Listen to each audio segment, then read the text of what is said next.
una declaración a otro medio que lo que no ha querido el TC es continuar echando leña al fuego. Y partimos desde esa sentencia. Doctor Blume, gracias por estar con nosotros. Bienvenido al programa, como siempre. Explíquenos qué significa exactamente para usted no echar leña al fuego en un momento que para la presidenta del tribunal más bien suponía una oportunidad histórica. Bienvenido y gracias. Gracias a usted. En primer lugar, mi saludo a usted y a todos los televidentes de su programa y además agradecer la oportunidad de dirigirme a todos a través de este medio para aclarar la posición patriótica que hemos asumido los 4 magistrados que hemos hecho mayoría en este caso. Debo, en primer lugar, señalar que el tribunal es un ente autónomo e independiente e inmune a cualquier tipo de presión y se rige por las reglas de la democracia, es decir, la decisión mayoritaria es la que marca la posición institucional y esa posición es la que debe representar la presidenta del Tribunal Constitucional que ha recibido el encargo de los magistrados de representar a la institución. ¿Es una crítica, Marianela Ledesma, una crítica directa por el pronunciamiento? Sí, nos ha preocupado que la doctora Ledesma, en lugar de salir a defender la posición institucional, haya salido a defender su voto. Yo fui 2 años presidente del Tribunal Constitucional y en muchas oportunidades salí a los medios a defender la posición de la mayoría. Y en algunos casos yo estaba en desacuerdo con esa posición, pero nunca me atreví a defender mi voto y no defender el voto de la mayoría, que era la expresión de la institución que yo representaba. Por eso realmente lamento que la actual presidenta haya tenido esa reacción. Yo entiendo que es un tema en donde hay puntos de vista, pero todos debemos respetarnos, porque en democracia debe haber respeto, tolerancia y el ambiente necesario para discutir en base a ideas, a principios y a valores. Nosotros hemos actuado con valentía, no hemos pretendido abdicar de nuestra función y hemos ceñido nuestro accionar a la Constitución, a la ley orgánica del Tribunal Constitucional y al Código Procesal Constitucional y demás normas aplicables. En este caso no hay que olvidar que el Poder Ejecutivo, no el señor Martín Vizcarra, el Poder Ejecutivo, como Poder del Estado, inicia un proceso competencial contra el Poder Legislativo, arguyendo que el inicio de un procedimiento de declaración de vacancia lesionaba por menoscabo o podría lesionar sus competencias y que en ese sentido el tribunal dispusiera la paralización de ese procedimiento de vacancia. Ese fue el primer procedimiento y ese procedimiento a la fecha ha concluido y ha concluido porque el Congreso de la República, cuando votó la vacancia, no alcanzó los votos necesarios y por lo tanto no se declaró la vacancia y el expediente se archivó. En el Código Procesal Constitucional hay un artículo en su título preliminar que dice que en todo lo no previsto por el Código rige la legislación común. Y en el Código Procesal Civil aplicable supletoriamente hay un artículo que es el 321 que dice que cuando la pretensión ya deviene digamos, en insubsistente porque ha desaparecido la materia controvertida, el proceso termina. Y es más, una decisión de este tipo el tribunal la ha emitido anteriormente, en varias ocasiones, inclusive con la firma de todo el actual colegiado y de otros colegiados anteriores. Por ejemplo, la sentencia 04-2004, proceso competencial, que se dictó en un proceso iniciado por el Poder Judicial contra el Poder Ejecutivo. Allí el tribunal declaró en parte la sustracción de la materia. Entonces, cuando usted como juez constitucional tiene que resolver un caso en base a una normativa y la materia controvertida se sustrae, no queda otra alternativa sino declarar la improcedencia por sustracción de la materia. Doctor Blume, si me permite una eso es lo que pregunta. hemos hecho. Claro, sí. yo entiendo que el fundamento para la mayoría del colegiado ha sido que hubo una sustracción de la materia, es decir, desaparece el problema al no producirse la vacancia. Pero el pedido de vacancia sí se produjo, al margen de que se alcanzara o no se alcanzara los votos. Es decir, sí se pidió vacar al presidente por el caso Swing. Entonces, la ciudadanía el día de hoy lo que se pregunta y le pregunta al TC es, ¿fue constitucional intentar vacar al presidente en aquella ocasión? ¿Cuál es su respuesta a esa pregunta ciudadana? Ya, a ver, un momentito. Yo quería, le voy a contestar con todo gusto, pero quería precisar entonces que nosotros no nos hemos puesto de espaldas al país, ni hemos actuado con cobardía, como se ha estado diciendo. Por el contrario, hemos actuado con valentía y ajustando nuestra accionar a la responsabilidad que tenemos.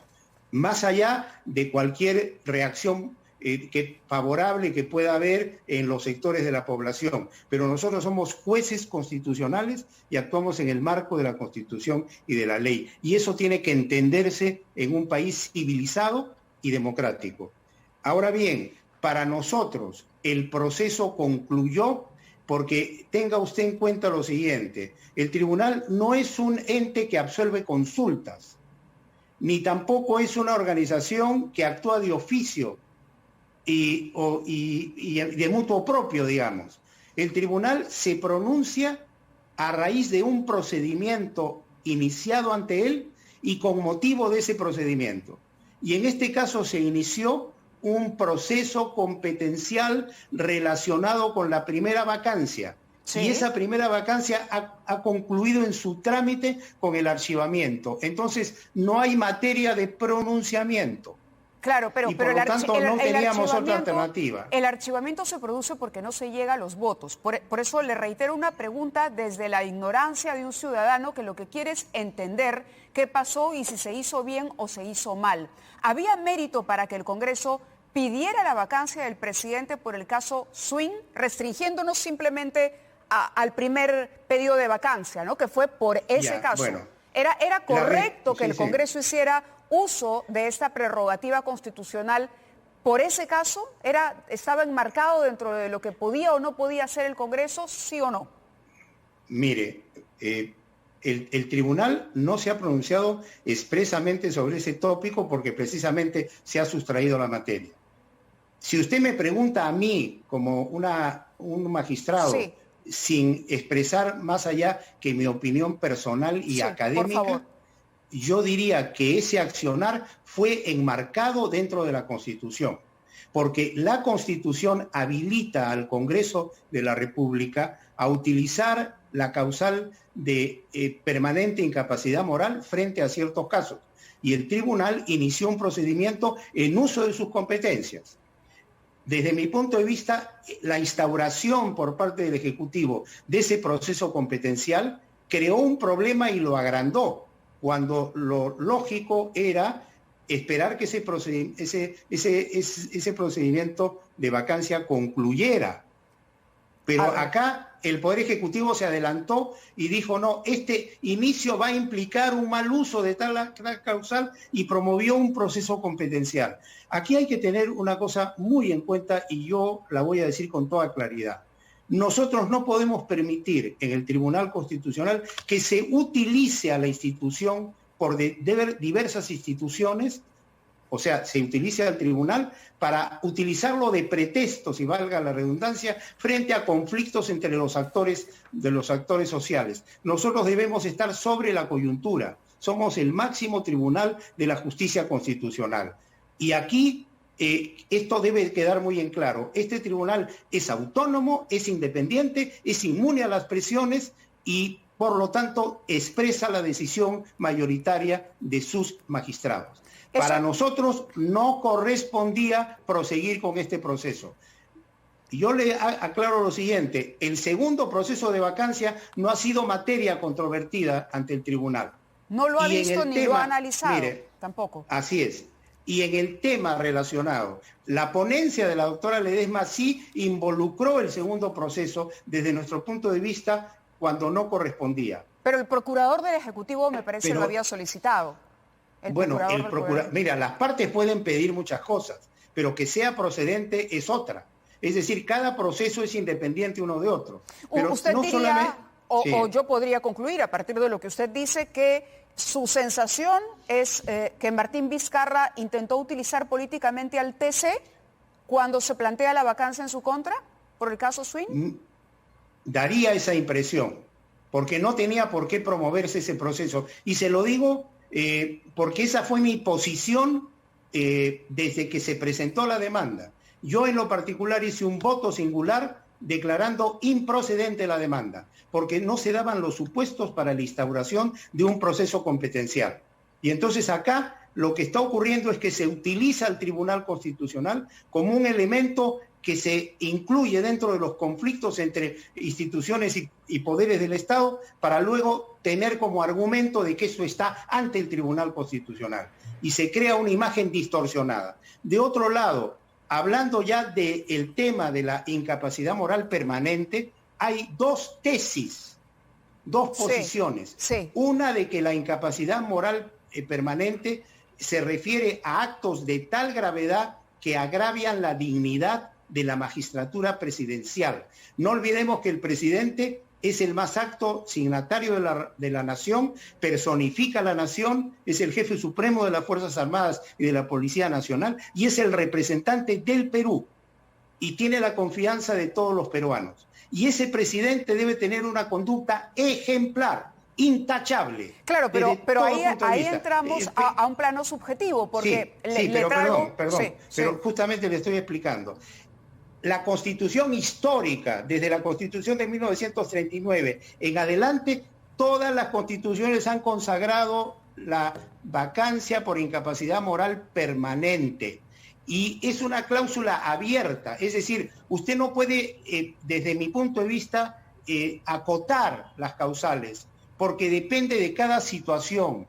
Lo que sí está claro es que la Constitución, que es la expresión de la voluntad del pueblo, que ha elegido a los congresistas, establece que el Congreso puede vacar al presidente cuando éste incurre en incapacidad moral permanente. El problema, eso doctor está Blume, claro en la Constitución. El problema, doctor Blume, es que no termina de estar claro, porque incapaz moral, ¿qué es exactamente, según usted? Es decir, un presidente, permítame terminar la pregunta. En el segundo caso era mucho más claro, porque el presidente Vizcarra, en efecto, hubo indicios, una fiscalía inicia una investigación, pero la propia Constitución dice que el presidente no podía ser investigado o acusado, mejor dicho, durante su mandato. Y esto para protegerlo. Ya incluso la fiscalía había dicho que se le investigue al señor Vizcarra, los fiscales están haciendo su trabajo y cuando termine de ser presidente, entonces el señor Vizcarra es un ciudadano cualquiera que se somete a la justicia. Esta protección quedaba eliminada con la interpretación subjetiva que hacía el Parlamento para muchos ciudadanos. Entonces, la pregunta que le hago es muy concreta. ¿El Congreso está en libertad de interpretar subjetivamente qué es la moralidad o la incapacidad moral del presidente? El Congreso de la República, a nombre del pueblo que representa y en el marco de la Constitución, está habilitado constitucionalmente para iniciar un proceso de vacancia y determinar si una determinada conducta del presidente está dentro de cánones, patrones, principios y valores que constituyen un agravio a la majestad de la presidencia de la República. Nos guste o no, esa es una competencia del Congreso de la República. Así está en la Constitución y en el Estado constitucional la Constitución se respeta. Toda la teoría de que hay que acotar y detallar los casos específicos respecto a la incapacidad moral es un punto de vista, no es una palabra definitiva. En la Constitución habla de una competencia abierta. Y desde mi punto de vista a mí me parece que eso es lo correcto, porque no sabemos qué casos se pueden presentar en la práctica que impliquen una decisión de esa naturaleza. Por ejemplo, cuando se fue del país el expresidente Fujimori, renunció por fax. y el Congreso de la República no le aceptó la renuncia, y considerando que su accionar infringía la imagen y la majestad de la presidencia, en un día lo vacó. Y ahí nadie dijo nada. ¿Cómo toma usted, o esa misma, le pregunto de otra forma, esa misma respuesta es la que usted le daría, por ejemplo, a la Comisión de las Naciones Unidas o la OEA, organismos internacionales que se pronunciaron en su momento y le pidieron al Tribunal Constitucional que zanjara esta discusión? Le digo porque además aquí estoy leyendo algunos cuestionamientos que nos llegan a través de las redes a sus respuestas, algunos puntos de vista distintos, y dicen que el doctor Blume estaría aplicando el Código Procesal Civil cuando tenía normas en el Código Procesal Constitucional y en la Constitución que le ordenaban resolver, y que podía de oficio incluso resolver este problema para dejar un precedente hacia el futuro. Porque lo que usted me dice entonces es que es constitucional que de repente los congresistas interpreten mañana, no sé, cualquier acción del presidente que le dio la espalda a alguien como una inmoralidad y que solo por la fuerza de los votos puedan sacarlo del gobierno. Y esto cuando en el último año, además permítame terminar el porqué de la importancia o del reclamo ciudadano, porque en el último año la Constitución también ata de manos al presidente respecto a la disolución del Congreso. Entonces queda a merced del Congreso. Durante su último año cualquier presidente puede ser vacado mientras el Congreso tenga los votos para decir lo que hizo es inmoral para nosotros. Esa es una estipulación que está en la Constitución. Pero si usted hace un análisis histórico, esta figura se ha aplicado poquísimas veces. Se intentó vacar al presidente Billingham, pero al final fue derrocado. Luego se vacó al presidente Fujimori. Luego hay el caso de intento del señor Kuczynski, pero renunció. Luego el pedido de vacancia respecto al señor Vizcarra, el primero que se archivó y el segundo que prosperó. O sea, tampoco podemos decir que esta es una figura que se usa irrestrictamente. Se ha usado porque la situación se ha generado a partir de un presidente que no tenía una representación parlamentaria importante. Entonces, ha quedado claro que se ha hecho uso y abuso de muchos mecanismos de control político de uno y del otro lado, podríamos decir. Nadie hubiera querido que el presidente tomara la decisión de cerrar un parlamento, pero el parlamento censuraba a ministros y censuraba a ministros. Entonces... Bueno, pero el parlamento tiene la facultad pues de llamar a los ministros y de censurarlos. ¿Por qué nos parece extraño el ejercicio de competencias que están previstas en la Constitución? Es decir, en democracia tenemos que acostumbrarnos a respetar... ¿Cómo se defiende, doctor Blume, un presidente de un ejercicio de abuso de poder por parte del Parlamento en el último año de su mandato, si no es pidiéndole al Tribunal Constitucional que lo haga? ¿Cómo lo hace? Mire, nosotros actuamos en el marco de la Constitución. La Constitución habilita esa posibilidad aún en el último año. Si esto se quiere modificar, está abierto el camino de una reforma constitucional y no hay ningún problema. ¿Para usted está claro que es incapacidad moral? ¿Usted le podría decir hoy a la gente que nos está escuchando y viendo, que se ha visto sorprendida porque se esperaba un sí, no, estos son los parámetros, pero el simple hecho de no pronunciarse deja la sensación de que en efecto se eludió una responsabilidad? Y por eso le digo, ¿para usted está claro? Quien tiene que tomar una decisión al respecto es el Congreso de la República. Y yo como juez constitucional me ciño a la Constitución. Y para usted la Constitución es clara. En la propuesta de ponencia que se formuló, nosotros hemos visto que dicha propuesta no contribuía a la pacificación del país, porque lo que se decía en la ponencia de minoría era de que el Congreso había actuado inconstitucionalmente, es decir, ponía en cuestión la legitimidad de las decisiones del Congreso. Y ese cuestionamiento iba a derivar hasta el actual mandatario. Es decir, por eso yo digo, han echado ANFO y dinamita en una hoguera en donde los peruanos estamos enfrentados. A través de la ponencia se estaba echando más leña al fuego. ¿Marianela Ledesma?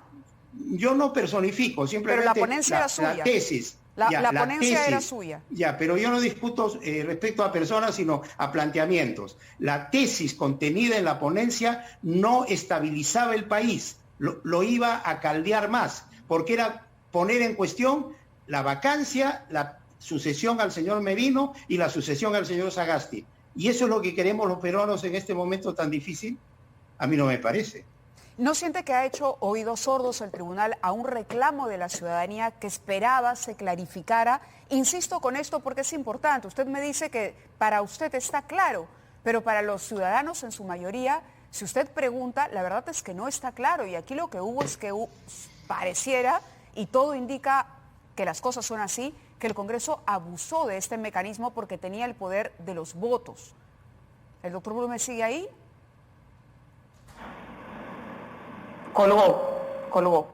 Era Ernesto Blume defendiendo su posición al calor de lo que era un reclamo ciudadano, y esa era la pregunta que le planteábamos, aceptando, por supuesto, y escuchando sus argumentos, las oportunidades que tiene el Tribunal Constitucional para zanjar estos problemas se producen justamente en momentos de crisis. Cuando las aguas están calmas, no hay por qué recurrir al Tribunal Constitucional. Todo marcha en orden, en estabilidad, los puntos están claros, los ciudadanos tienen las cosas claras. Estamos viendo si nos podemos reconectar con él, pero en cualquier caso también teníamos al doctor César Azabache, ex procurador, que ha hecho una lectura de esta sentencia, y vamos a entrar en contacto con él en este momento. Ya está el doctor Blume, ¿no?